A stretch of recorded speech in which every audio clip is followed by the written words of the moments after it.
জয় দাবি করা সহজ, কিন্তু পরাজয়ের গ্লানি কেউই বহন করতে চায় না। ভারতের টিভি চ্যানেলগুলো যখন চিৎকার করে বলছে পাকিস্তান আত্মসমর্পণ করেছে, তখনই আড়াল থেকে বেরিয়ে আসছে ভারতের ক্ষয়ক্ষতির চিত্র। ধ্বংস হয়ে যাওয়া যুদ্ধবিমান, আগুন জ্বলতে থাকা সামরিক ঘাঁটি। পাকিস্তান দাবি করেছে তারা ভারতের 5টি যুদ্ধবিমান গুড়িয়ে দিয়েছে, যার মধ্যে রয়েছে অত্যাধুনিক রাফাল। ভারত সরকার এখনও একটি যুদ্ধবিমান ধ্বংসের কথাও স্বীকার করেনি।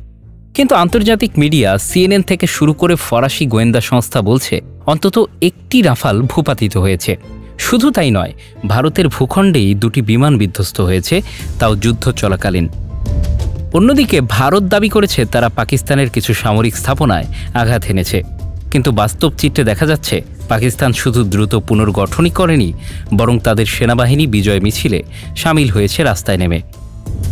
পাকিস্তানের প্রধানমন্ত্রীর কণ্ঠে আত্মবিশ্বাস ছিল স্পষ্ট, ভারতের বন্দুক আমরা কয়েক ঘণ্টায় থামিয়ে দিয়েছি।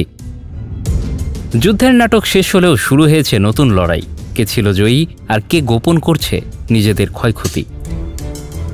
হয়তো সংখ্যার হিসেবে ক্ষতি উভয়েরই হয়েছে, কিন্তু মানসিকভাবে কাকে কাঁপিয়ে দিয়েছে এই সংঘর্ষ? উত্তর সময়ই দেবে। আপনি কি মনে করেন, এই সংঘর্ষে কার ক্ষতি বেশি হয়েছে? নিচে কমেন্টে জানিয়ে দিন আপনার মতামত। ভিডিওটি ভালো লাগলে শেয়ার করুন, সাবস্ক্রাইব করে পাশে থাকুন। দি লন্ডন বাংলা নিউজ, সত্যর সাথে শুরু হোক আপনার নতুন পথচলা।